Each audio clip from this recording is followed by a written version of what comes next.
తెలంగాణ రాష్ట్ర సంస్కృతి సాంప్రదాయాలకు ప్రతీక అయినటువంటి ఎమ్మెల్సీ శ్రీమతి కల్వకుంట్ల కవితక్క గారి జన్మదినాన్ని పురస్కరించుకొని తెలంగాణ రాష్ట్రంలోనే కాదు వివిధ రాష్ట్రాల నుంచి కూడా తమ పార్లమెంటేరియన్గా పనిచేసినప్పుడు తనతో పాటు తన యొక్క మంచితనాన్ని, తన యొక్క సేవాభావాన్ని, తన యొక్క రాజకీయ చతురతను గుర్తించినటువంటి చాలామంది రాజకీయ ప్రతినిధులు ఇవాళ వందలాదిగా తరలి రావడం, వేలాదిగా తరలి రావడం, ఇవాళ మా జన్మదినాన్ని ఒక పండగలాగా జరుపుకుంటున్నారంటే కవితక్క గారికి తెలంగాణ సమాజంలో ఎంత పేరు ప్రతిష్టలు ఉన్నాయో, ఎంత మంచితనం ఉందో అర్థం చేసుకోవచ్చు.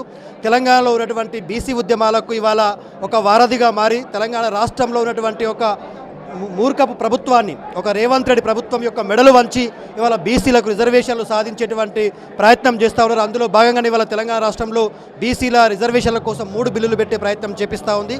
ఇవాళ ఏదైతే ఆమె జన్మదినం జరుగుతూ ఉందో ఎస్సీలు, ఎస్టీలు, బీసీలు, మైనార్టీలు, జాగృతి నాయకులు, బీఆర్ఎస్ పార్టీ ప్రతినిధులు పెద్ద ఎత్తున వేలాదిగా తరలి వచ్చి ఆమెకు ఆశీర్వాదాలు ఇస్తూ ఉన్నారు, ఆమెను బ్లెస్సింగ్స్ ఇస్తూ ఉన్నారు, ఆమెకు శుభాకాంక్షలు తెలుపుతూ ఉన్నారు. ఇవాళ మేము కూడా ఉస్మాన్ యూనివర్సిటీలో ఇప్పుడే ఆమె జన్మదినాన్ని ఘనంగా నిర్వహించి అక్కడ కేక్ కట్ చేసి ఇవాళ తన ఇంటికి రావడం జరిగింది. ఆమె కోసం తరలి వచ్చినటువంటి ఈ వేలాది మంది కార్యకర్తల మధ్య ఆమె జన్మదినాన్ని సెలబ్రేషన్ చేసుకుంటూ ఉంటే ఒక పండగ వాతావరణంగా ఉంది.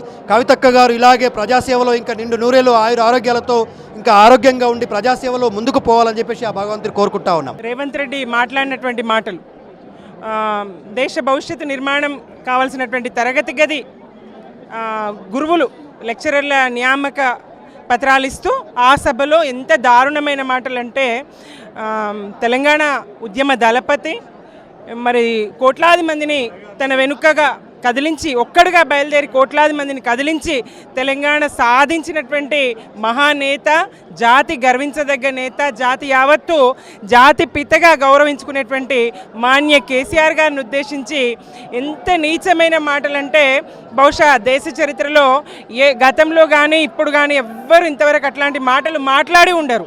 చేతలు చేయలేని వాళ్ళే మాటలతో పొద్దుగుచ్చుతారు. చేయలేని వ్యక్తే ఈ చావు కబుర్లు చెప్తాడు. రేవంత్ రెడ్డిని తెలంగాణ సమాజం, బీఆర్ఎస్ కార్యకర్తలే కాదు, తెలంగాణ వాదులే కాదు, వాళ్ళందరూ కూడా ముక్త కంఠంతో ఖండిస్తూ ఉన్నారు. ఈ మరోసారి నాలుక అదుపులో పెట్టుకోకపోతే బాగుండదు. విచక్షణ కోల్పోయి మాట్లాడుతున్నావా? దృష్టి మళ్లించడానికి డైవర్షన్ పాలిటిక్స్ నువ్వు పిలుస్తూ ఉన్నావు కదా, రండి రండి, రావయ్యా, సలహాలు ఇవ్వు. ఏంది వస్తే ఈ మాటలా? నువ్వు చావుగోరే మాటలా? నువ్వు నీ ప్రభుత్వం పాడ మీద ఉన్నది, గుర్తుపెట్టుకో రేవంత్ రెడ్డి. నీ ప్రభుత్వం పాడ మీద ఉన్నది, కాటికి చేరబోతున్నది నీ ప్రభుత్వం. వ్యక్తులను అనడం లేదు, నీ అంత కుసంస్కారం ఏం కాదు, నీ అంత నీచమైన బుద్ధి మాది కాదు. ఏంటా మాటలు? ఈ మాటల్ని తెలంగాణ మహిళా విభాగం ఖండిస్తూ ఉన్నది, తెలంగాణ సమాజం ఖండిస్తూ ఉన్నది. సిగ్గుమాలినటువంటి ఇటువంటి ముఖ్యమంత్రి దేశ చరిత్రలో ఎక్కడ ఉండకూడదు కూడా. వ్యక్తిగతమైనటువంటి నిందలు, ఆరోపణలు, ఓసారి కట్టబెట్టుకొని నడుస్తాడు అంటాడు, ఓసారి చక్కగా నడువు చూద్దామంటాడు. ఏంది? కట్టబెట్టుకున్నటువంటి గాంధీజీని ఏ స్థానంలో దేశం చూసింది? ప్రపంచ దేశాలు గర్వించినాయి కదా. వృద్ధాప్యంలో ఎవరికైనా అది సహజం కదా. నువ్వు అట్లా చిరకాలం ఎల్లకాలం నువ్వు ఇక్కడ ఉండడానికి వచ్చినవా? ఎల్లకాలం నువ్వు అట్లనే ఉంటావా? నీకు వృద్ధాప్యం రాదా? నువ్వు చేతగాకుండా కావా? అంత మాత్రాన చావుగోరడం సమంజసమా? నీ ప్రభుత్వాన్ని నిలబెట్టుకో, నీ ప్రభుత్వాన్ని బతికించుకో చేతనైతే, నీ గద్దెను నువ్వు కాపాడుకో చేతనైతే. మమ్మల్ని నిందించడము, మా ఉద్యమ దళపతిని, తొలి ముఖ్యమంత్రి తాను దశాబ్ద కాలం తెలంగాణను దేశమంతా ఇటు అనుసరించే విధంగా ఆయన పాలన ఫలాలు అందించింది కదా. సుఖశాంతుల తెలంగాణ, సుభిక్షంగా ఉన్న తెలంగాణ ఈ 15 ఏళ్ల కాలంలో ఎంత దౌర్భాగ్య స్థితికి తీసుకొస్తావయ్యా?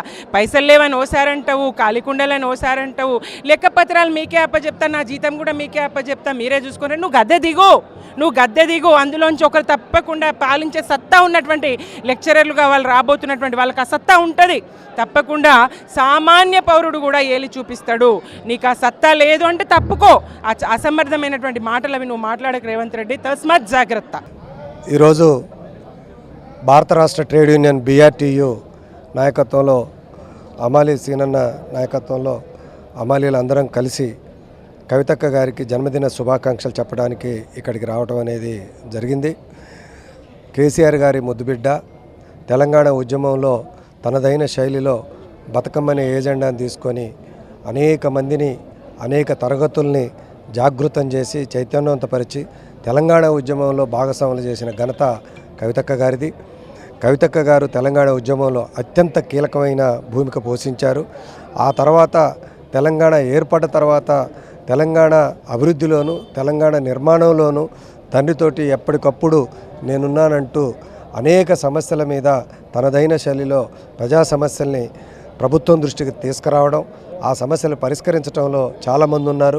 ప్రత్యేకంగా మా కార్మిక వర్గానికి సంబంధించినంత వరకు అనేక సమస్యల్ని, అది ఆశాలు కావచ్చు, అంగన్వాడీలు కావచ్చు, ఆర్పీలు కావచ్చు, వివోఏలు కావచ్చు, వాటర్ వర్క్స్ కావచ్చు, జిహెచ్ఎంసీ కావచ్చు, ఒకటా రెండా ఏ కార్మిక సమస్యలు వచ్చినప్పటికీ కూడా మేము కవితక్క గారికి వచ్చి ఆ సమస్యలు తమ దృష్టికి తీసుకపోతే నేనున్నా అంటూ మా అందరికి కూడా ధైర్యాన్ని ఇచ్చి ఆ సమస్యల పరిష్కారానికి కృషి చేసేవాళ్ళు.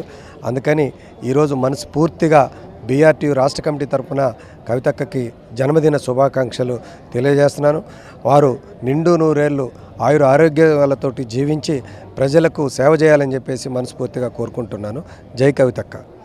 తెలంగాణని అన్ని రకాలలో అభివృద్ధి పదంలో నడిపించి తెలంగాణ రూపురేఖలు మార్చిన మన ప్రియతమ నాయకులు శ్రీ కేసీఆర్ గారి తనయ మన అన్ని వర్గాలని ఎక్కడ ఏ అన్యాయం జరిగినా నేనున్నానంటూ నిలబడి అన్ని వర్గాలని కలుపుకొని పోయే మనస్తత్వం ఉన్న మంచి నాయకురాలు మా అందరి ఆపద్బంధువు తెలంగాణ ఆడబిడ్డ శ్రీమతి కల్వకుంట్ల కవితమ్మ గారికి జన్మదిన శుభాకాంక్షలు. మేము కవిత గారి జన్మదినాన్ని పురస్కరించుకొని ఇవాళ అభినందనలు తెలియజేద్దాం, శుభాకాంక్షలు తెలియజేద్దామని చెప్పేసి మా అమాలి యూనియన్ పక్షాన ఇక్కడికి రావడం జరిగింది. కవితక్క గారు మాకు ఏ అవసరం వచ్చినా ఏ ఆపద వచ్చినా నేను మీకున్నా అని ధైర్యాన్ని మనోధైర్యాన్ని కలిగిస్తూ మమ్మల్ని ముందుకు నడిపిస్తూ ఉన్నారు. అట్లా కవితక్క ఎన్నో రోజులు ఆరోగ్యాలతోటి ఉండి అన్ని వర్గాలని ఈ మధ్య అన్ని ఏ సక్సెస్ బతుకమ్మ కానీ జాగృతి చేయడంలో ఏ సమస్యలు వచ్చినా జయమే తప్ప అపజయం లేని నాయకురాలు. ఈ మధ్య మన బీసీ నాయకులని బీసీ వర్గాలను కూడా ఒకతాటిపైకి తీసుకొచ్చి వాళ్ళకు కావాల్సిన హక్కులని వాళ్ళకు కావాల్సిన రిజర్వేషన్లని ఇప్పియాలే, దానికి నేను ముందుండి పోరాడి మీకు న్యాయం చేస్తా అని చెప్పేసి ముందుకు వచ్చినందుకు బీసీ వర్గీయులు కూడా మేము ఎంతో ఆనందాన్ని వ్యక్తం చేస్తూ ఉన్నాం. మాకు ఇప్పుడు సంపూర్ణమైన విశ్వాసం నమ్మకం కలుగుతూ ఉంది బీసీల పట్ల. ఆమె పోరాడే తత్వం, బీసీలకు రిజర్వేషన్ కన్ఫామ్ చేస్తా అన్న ఆశ కూడా మాకు కలుగుతూ ఉంది. కాబట్టి మా అందరి